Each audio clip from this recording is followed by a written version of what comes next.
السلام عليكم ورحمة الله وبركاته. النهاردة إن شاء الله عاملين مع بعض فاصوليا كده مقطعينها بالطريقة دي حتت صغيرة كده. تمام، ده كيلو من الفاصوليا. هي حلوة الفاصوليا اليومين دول، هي جميلة بصراحة. حطينا طبعا البصل اللي احنا أساسا عاملينه في الفريزر، فرزينه لأي زنقة طلعيه بالطريقة دي.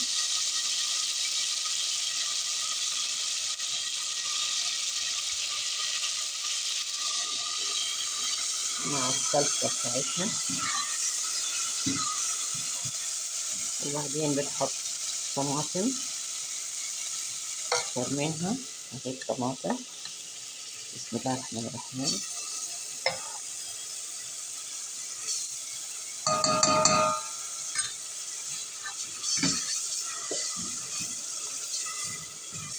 طبعا لازم تبقى حمرا، طعمها بيبقى جميل كده.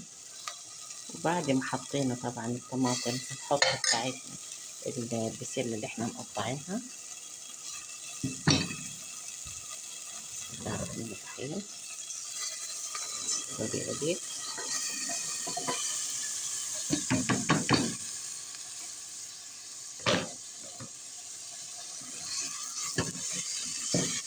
بالشكل ده.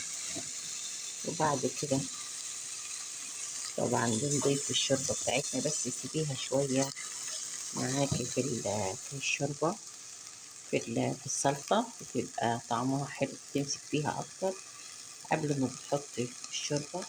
ونشوف الشوربة بتاعتنا غليت اهي دسمة كده. بسم الله الرحمن الرحيم.